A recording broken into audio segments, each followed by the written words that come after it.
Bulletin లో breaking news చూస్తున్నాం. నాంపల్లి అగ్ని ప్రమాదంలో రెస్క్యూ కంటిన్యూ అవుతుంది. ఇద్దరి మృతదేహాలు లభ్యమయ్యాయి. డెడ్ బాడీలు గుర్తుపట్టలేని విధంగా ఉండడంతో DNA టెస్ట్ కోసం ఆసుపత్రికి తరలిస్తూ ఉన్నారు. మిగతా వారి కోసం సెర్చింగ్ కొనసాగుతుంది. భవనం సెల్లార్లోకి ఫైర్ సిబ్బంది వెళ్లారు. రంధ్రం తవ్వి సెల్లార్లోకి రెస్క్యూ టీం ప్రవేశించింది. ఇక సెల్లార్లో దట్టమైన పొగ వేడితో సహాయక చర్యలకు అంతరాయం కలుగుతుంది. ఇక ఘటనా స్థలానికి మరికొంతమంది ఫైర్ సిబ్బంది చేరుకోవడం జరిగింది.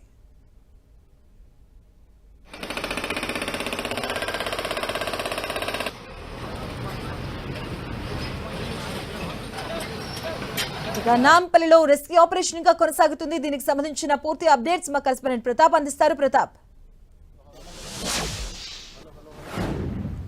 Yes Madhavi, Nampally fire incident లో రెస్క్యూ ఆపరేషన్ అయితే కంటిన్యూ అవుతుందని చెప్పుకోవచ్చు. దాదాపు 20 గంటలకు పైగా కొనసాగుతున్న ఈ రెస్క్యూ ఆపరేషన్ లో లోపల పరిస్థితిని అంతా కూడా అదుపు చేసేందుకు అయితే సిబ్బంది అంతా కూడా శతవిధాల ప్రయత్నం చేస్తూ ఒక్కొక్కటిగా బిల్లుగా అదుపులోకి తీసుకొచ్చే ప్రయత్నం చేస్తున్నారు. దాదాపు 200 మంది సిబ్బంది, పోలీసులు గానీ, ఫైర్ సిబ్బంది గానీ, DRF గానీ, అదేవిధంగా హైడ్రా అందరూ కూడా ఇక్కడ పెద్ద ఎత్తున మోహరించిన పరిస్థితి ఉంది. అంతా కూడా ఇక్కడ ఉదయం నుంచి మనం చూడొచ్చు. ఇప్పుడు ఈ సెల్లార్ కు సంబంధించి ఏదైతే ఇక్కడ రెస్క్యూకు సంబంధించి ప్రధానంగా అటంకిగా మారిన నేపథ్యంలో సెల్లార్ ను కూడా ఇక్కడ JCB సహాయంతో తవ్వి మొత్తం ఫైర్ సిబ్బంది అంతా కూడా ప్రత్యేకంగా ఆక్సిజన్ సిలిండర్లు, మాస్క్ ను కూడా ఏర్పాటు చేసుకుని లోపలికి వెళ్లడం జరిగింది. ఫైర్ ఫైటర్స్ తోటి కూడా అంతా కూడా ఫైర్ ను అదుపులోకి చేసే ప్రయత్నం చేశారు. పెద్ద ఎత్తున పొగలైతే వస్తున్నాయి. ఇప్పటికీ ఇంకా కంటిన్యూ అవుతున్న పరిస్థితి అయితే ఉంది. ఈ నేపథ్యంలో లోపలికి వెళ్లిన ఫైర్ సిబ్బంది ఇద్దరు మృతదేహాలను అయితే ఐడెంటిఫై చేయడం జరిగింది. అందులో బేబీ మృతదేహం అయితే ఇప్పటికే ఐడెంటిఫై చేసి వాటిని తీసుకొని ఇప్పటికే అక్కడ మొత్తం పూర్తిగా కాలిపోయిన నేపథ్యంలో అంబులెన్స్ ద్వారా నాంపల్లి నుంచి నేరుగా ఉస్మానియా హాస్పిటల్ కు తరలించడం జరిగింది. మరో మృతదేహం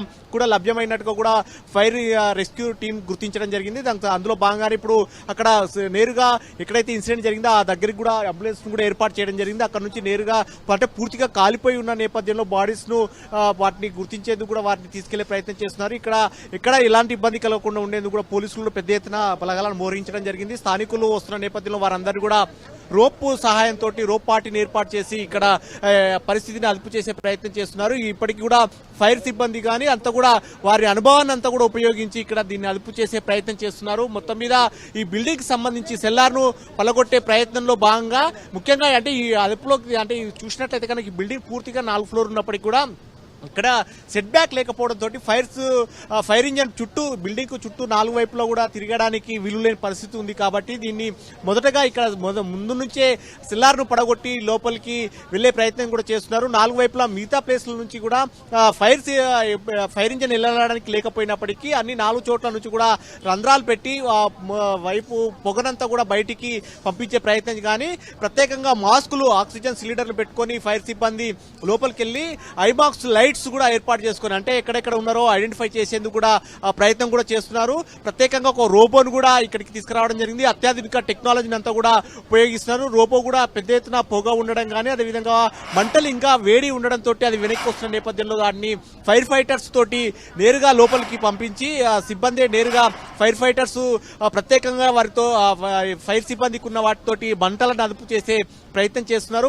దట్టమైన పొగలు ఇంకా కంటిన్యూ అవుతున్నాయి కాబట్టి దాన్ని ఎగ్జాక్టింగ్ అంటే పొగలంతా కూడా నలువైపుల నుంచి కూడా బయటికి వెళ్లే ప్రయత్నానికి అందులో భాగంగా మొత్తం రంధ్రాలు ఏర్పాటు చేసి బయటికి పంపించే ప్రయత్నం చేస్తున్నారు. అయితే ఒకవైపు ఇక్కడ డ్రిల్లింగ్ చేస్తున్న నేపథ్యంలో నిన్నటి నుంచి కూడా పూర్తిగా మంటల్లో ఉన్న నేపథ్యంలో బిల్డింగ్ పటిష్టతకు సంబంధించి కూడా అంచనా వేసేందుకు కూడా JNTU అధికారులంతా కూడా ఇక్కడికి రావడం జరిగింది. వారు కూడా బిల్డింగ్ పటిష్టతను కూడా పరిశీలిస్తున్న పరిస్థితి. ఎందుకంటే ఒకవేళ ఏమన్నా ఇన్సిడెంట్ జరిగి సెల్లార్ కు సంబంధించి ఇక్కడ డ్రిల్లింగ్ చేస్తున్న నేపథ్యంలో బిల్డింగ్ కి ఏమన్నా ప్రమాదం జరిగి సడన్ గా మళ్ళీ ఏమన్నా డిజాస్టర్ అయితే కనుక ఇక్కడ రెస్క్యూకు మరింత ఇబ్బంది అయ్యే ప్రమాదం ఉంటుంది. మరోవైపు ఇక్కడ పెద్ద ఎత్తున దాదాపు 200కు పైగా సిబ్బంది అంతా కూడా నిమగ్నమయ్యారు కాబట్టి వారికి కూడా ప్రమాదం ఉండే అవకాశం ఉంటుంది. కాబట్టి ఇక్కడ దీని అంతా అన్ని జాగ్రత్తలు కూడా తీసుకుంటున్న పరిస్థితి ఉంది. చెప్పండి మాధవి. ప్రతాప్, అంటే ఇప్పుడు వాళ్ళు రంధ్రాలు చేసి లోపలికి వెళ్ళినా కూడా పొగ దట్టంగా కనిపిస్తుంది ఇప్పటికీ కూడా.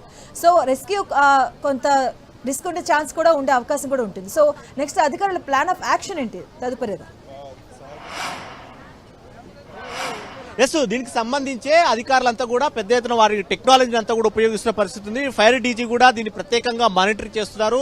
ఇక్కడ డ్రోన్ సహాయంతో మొత్తం ఈ బిల్డింగ్ అంతా కూడా పూర్తి స్థాయిలో వాళ్ళు అదుపులోకి తీసుకోవడం జరిగింది. దీనికి సంబంధించి లోపల పరిస్థితి కానీ డ్రోన్ల ద్వారా పరిశీలించడం కానీ, మరోవైపు రోబోను కూడా ప్రత్యేకంగా దీంట్లో ఇంక్లూడ్ చేయడం జరిగింది. రోబో ద్వారా, ఎందుకంటే పూర్తిగా పొగ ఉండడంతో మనుషులు కాస్త ఇబ్బందికరంగా ఉంటుంది కాబట్టి రోబో సహాయంతో కూడా దానికి సంబంధించి ఐడెంటిఫై చేసే ప్రయత్నం చేస్తున్నారు. ఇప్పటికే ఒక ఇద్దరు డెడ్ బాడీలు అయితే దొరికాయి. ఒక బేబీ మహిళది కూడా అయితే ఇప్పటికే ఐడెంటిఫై చేసి ఆమెది బాడీ పూర్తిగా కాలిపోవడంతో ఉస్మానియా హాస్పిటల్ తీసుకెళ్లారు. మరో డెడ్ బాడీ కూడా లభ్యమైనట్టు కూడా చెప్తున్నారు. దాన్ని వెలికి తీసేందుకు కూడా ఇక్కడ అంతా కూడా ఏర్పాట్లు చేయడం జరిగింది. ఇక్కడ స్థానికంగా ఎలాంటి ఇబ్బందులు కలగకుండా ఉండేందుకు కూడా ఈ రెస్క్యూకు సంబంధించి ఇబ్బంది కలగకుండా ఉండేందుకు పోలీసులు అయితే పెద్ద ఎత్తున ఇక్కడ భద్రతా చర్యలు అయితే తీసుకోవడం జరిగింది. అయితే ముఖ్యంగా ఫైర్ సిబ్బంది అయితే వారి అనుభవానంతా ఉపయోగించి పెద్ద ఎత్తున ఆక్సిజన్ మాస్కును, ఆక్సిజన్ సిలిండర్లతో పాటు లోపల అంతా కూడా చిమ్మ చీకటిగా ఉండడంతో లైట్స్, ఐమాక్స్ లైట్స్ ప్రయోగించి ఇక్కడ వాటిని ప్రత్యేకంగా బాడీని గుర్తించేందుకు ఒక టెక్నాలజీని అయితే ఉపయోగిస్తున్నారు.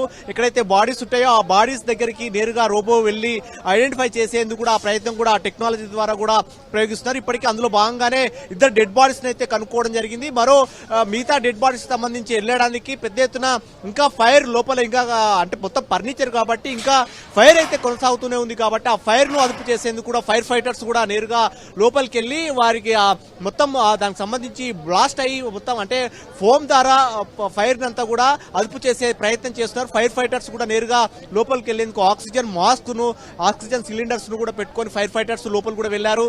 వారు ప్రయత్నం చేస్తున్నారు. ఒకవైపు మొత్తం ఈ బిల్డింగ్స్ అయితే నలువైపులా 4 చోట్లకు నాలుగు వైపుల నుంచి కూడా తమ ప్రయత్నాలు అయితే గట్టి ప్రయత్నాలు అయితే చేస్తున్నారు. ఇప్పుడిప్పుడే మెల్లిమెల్లిగా అదుపులోకి వస్తున్నాయని చెప్పొచ్చు. దాదాపు 20 గంటలకు పైగా ఇన్సిడెంట్ జరిగింది కాబట్టి దీని ఇప్పుడిప్పుడే మెల్లిమెల్లిగా అదుపులోకి వస్తుంది కాబట్టి మరికొద్ది సేపట్లో మిగతా ఎవరైతే బాడీస్ ఉంటాయో ఆ బాడీస్ అన్నిటి కూడా వెలికి తీసే ప్రయత్నం చేస్తున్నారు. ఇప్పటికే 2 డెడ్ బాడీస్ దొరికాయి అంటున్నారు. ఆ డెడ్ బాడీస్ సంబంధించి ఒక డెడ్ బాడీని అయితే తరలించడం జరిగింది. మరో డెడ్ బాడీని తరలించేందుకు ఇక్కడ అంబులెన్స్ కూడా 108 ఇక్కడ సిబ్బందిని వారందరినీ అదుపులో సిబ్బందిని అంతా ఇక్కడ అందుబాటులో ఉంచడం జరిగింది. వారంతా కూడా రెడీగా ఉన్నారు. ఇక్కడ ఈ ఏర్పాట్లకు సంబంధించి కూడా ఇక్కడ ఎలాంటి డిస్టర్బెన్స్ జరగకుండా స్థానికులు అయితే తమ వారి ఆచూకీ ఒక్కొక్కరిగా లభిస్తుండటంతో కాసేపటి క్రితమే బేబీ డెడ్ బాడీ లభించడంతో వారి బంధువులంతా కూడా పెద్ద ఎత్తున రోదన గురి కావడం, వారంతా కూడా బాడీని అంతా హాస్పిటల్ తీసుకెళ్లడంతో ఉస్మానియా హాస్పిటల్ కు వారంతా కూడా పరుగున అంబులెన్స్ వెంట వెళ్లడం జరిగింది. మరోవైపు ఇంకా ఇప్పటికీ పొగలు మనం విజువల్స్ లో చూడొచ్చు. ఇంకా దట్టమైన పొగలు లోపల నుంచి వస్తూనే ఉన్నాయి. ఎందుకంటే ఆ ఫర్నిచర్ కాబట్టి ఆ ఫర్నిచర్ కు సంబంధించి పత్తి, ఫోమ్ అంతా ఉంటుంది కాబట్టి ఆ పెద్ద ఎత్తున మంటలు ఆరినప్పటికీ కూడా ఆ పొగ అనేది ఇంకా వస్తూనే ఉంది కాబట్టి ఆ పొగను అదుపులోకి చేస్తే మాత్రం పూర్తిగా రెస్క్యూను అంతా కూడా విజయవంతం అవుతుందనే ఆలోచనతో ఆ పొగను అదుపులోకి తీసుకొచ్చే ప్రయత్నం చేస్తున్నారు. అందులో భాగంగానే ఫైర్ ఫైటర్స్ లోపలికి వెళ్లి ఆ ఫామ్ అంతా కూడా వాటిని ఫైర్ ను అదుపులోకి చేసే ప్రయత్నం చేస్తున్నారు. మాధవి, ప్రతాప్, అంటే ఆల్మోస్ట్ 20 గంటలుగా అయితే రెస్క్యూ కొనసాగుతుంది. ఇక్కడ పొగని తక్కువ చేయడం అనేది పెద్ద సమస్యగా మారింది ఫైర్ వర్కర్స్ కూడా. సో ఈ నేపథ్యంలో ఇంకా ఈ రెస్క్యూ ఇంకా ఎంత టైం పట్టే అవకాశం ఉంటుంది? అధికారులు ఏం చెప్తున్నారు? ఎస్ మాధవి, 20 గంటలుగా కొనసాగుతున్న రెస్క్యూ ఈ రోజు మధ్యాహ్నానికి కంప్లీట్ చేస్తామని చెప్పేసి అధికారులు అయితే ఒక ధీమా వ్యక్తం చేస్తున్నారు. ఎందుకంటే ఇప్పుడిప్పుడే మెల్లమెల్లగా తమ అదుపులోకి వస్తున్న నేపథ్యంలో దీనికి సంబంధించి ఒక్కొక్క డెడ్ బాడీని అంతా కూడా వస్తుంది కాబట్టి పొగ మెయిన్ ఇప్పుడు మనం చూడొచ్చు పెద్ద ఎత్తున పొగ వస్తుంది. ఆ పొగ అనేది ఇక్కడ రెస్క్యూకు ఇబ్బందికరంగా మారింది కాబట్టి దాన్ని అదుపు చేసే ప్రయత్నం చేస్తున్నారు. మొదటగా ఇప్పటికీ మంటలు ఆరినప్పటికీ కూడా లోపల నుంచి వస్తున్న వాటిని అంతా కూడా పంపించేందుకు కూడా పొగను నలువైపుల నుంచి పంపించేందుకు కూడా 4 చోట్ల కూడా రంధ్రాలు చేసేసి అంటే బిల్డింగ్ అంతా చూడొచ్చు మనం పెద్ద ఎత్తున మొత్తం గ్లాస్ ఫిట్టింగ్ తోటి ఉంది. పూర్తిగా క్లోజ్ అయి ఉంది, ఇండోర్ క్లోజ్ అయి ఉంది. సెట్ బ్యాక్ కూడా లేదు కాబట్టి కాస్త రెస్క్యూకి అంతా కూడా ఇబ్బందికరంగా మారింది కాబట్టి దాన్ని దృష్టిలో పెట్టుకొని మొదటగా ఈ బిల్డింగ్ సంబంధించి 4 ఏరియాలో కూడా రంధ్రాలు చేయడం జరిగింది. ఫస్ట్ పొగ అనేది కూడా అంతా బయటకు పంపించిన తర్వాత చుట్టుపక్కల బిల్డింగ్స్ కూడా పూర్తిగా ఖాళీ చేయించడం జరిగింది.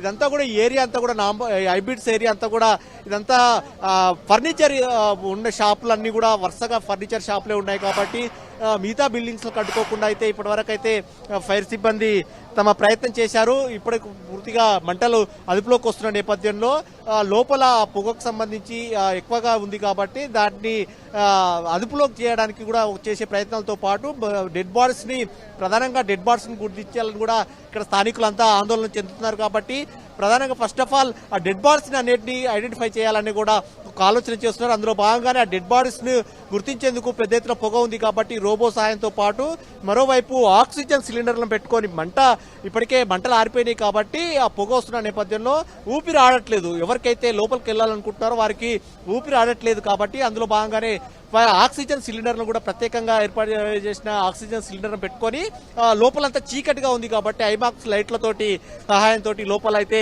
రెస్క్యూ అయితే కంటిన్యూగా కొనసాగుతూనే ఉంది.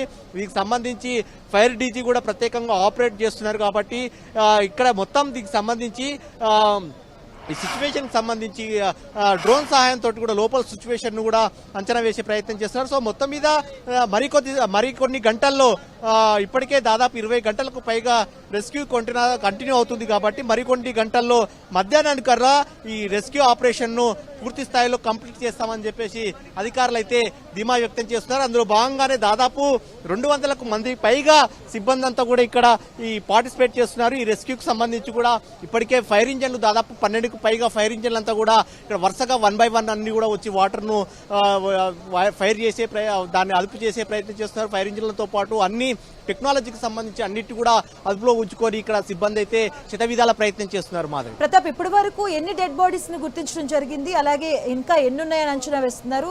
అసలు బాడీస్ ఎక్కడున్నాయి ఏంటి అని గుర్తించడం జరిగిందా లోపల?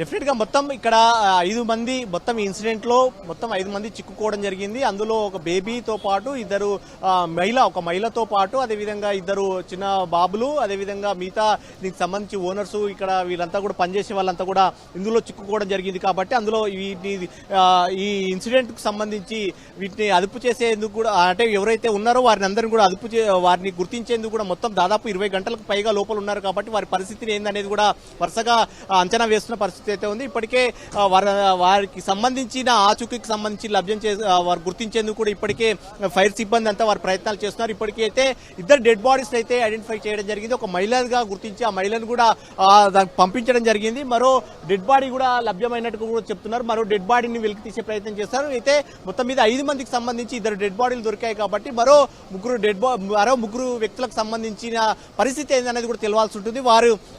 వారి సిచ్యువేషన్ ఎలా ఉంటుంది ఏందనేది కూడా గుర్తించిన తర్వాత వారిని కూడా ఐడెంటిఫై చేసి బయటికి తీసుకొచ్చే ప్రయత్నం చేస్తున్నారు. ప్రతాప్, అంటే ఇప్పుడు ఏదైతే ఈ ఫైర్ యాక్సిడెంట్ జరిగినటువంటి భవనం ఉందో అది పెద్దగా అంటే ఓల్డ్ ఏజ్ కి సంబంధించింది అయితే ఓల్డ్ ఏజ్ అయితే కొంత రెస్క్యూ టీమ్ కూడా రిస్క్ ఉండే ఛాన్స్ ఉంటుంది. సో అప్పుడు అధికారులు ఎలాంటి ప్లాన్ ఆఫ్ యాక్షన్ వైపుగా వెళ్ళే అవకాశం ఉంటుంది?